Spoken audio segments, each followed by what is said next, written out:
Yo, what's up mga kamafia? Yan guys, ipapakita ko sa inyo ngayon kung paano ako mag-edit ng mga designs. Kapag may mga kliyente nagpapa-edit sila sa akin ng designs direct doon sa studio mismo. Ipapaliwanag nila kung anong gusto nilang design at i-edit ko yon through cellphone. So, mag maximum 15 minutes sa pag-i-edit ng mga designs. Yun yung mga direct designs na ine-edit ko yung mga gustong gawin ng mga kliyente ko na magpatato. So ganito ginagawa ko. Ito yung example ng nagpa-edit ng kliyente ko ng portrait ng mga anak niya na nilagay sa ibang picture, sa ibang design. So ito yung screen record ng ginawa ko kung paano mag-design sa cellphone.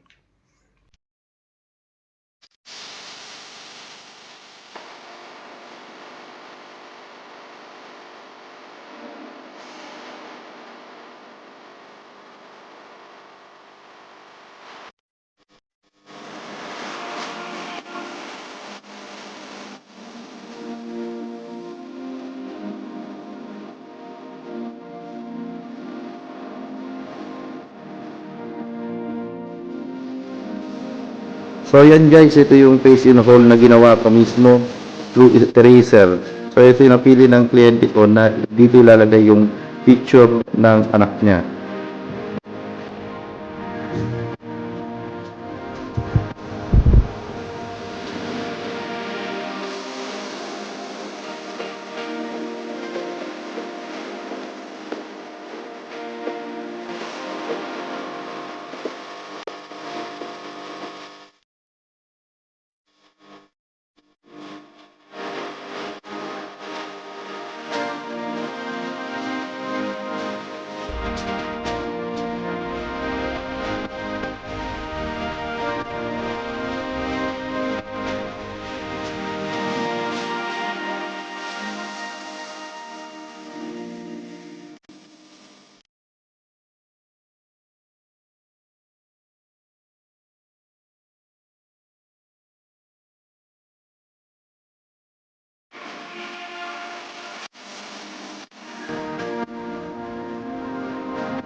So ito naman guys yung ginawa kong face in hole sa eraser para sa anak na lalaki ni ma'am.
So ito na yung kinalabasan sa print. Kaya i-stencil ko na ito ngayon.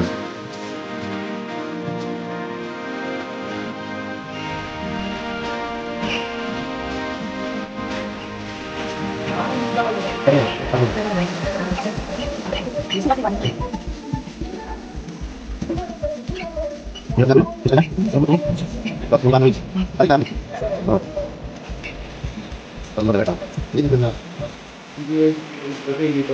ready na guys ang design at ang stencil.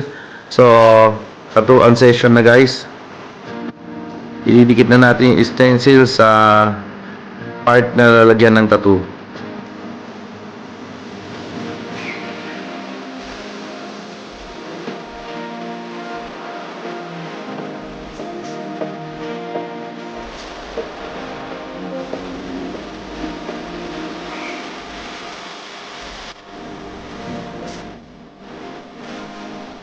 So, nagdikit na natin ang stencil ngayon guys. Pintahan na.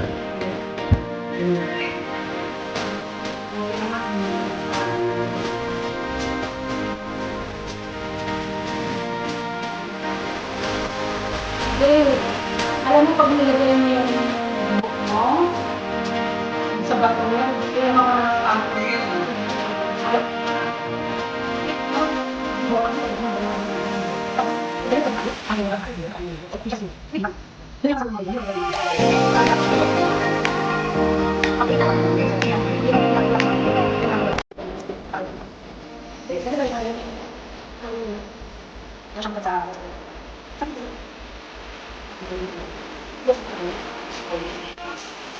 stampo mo.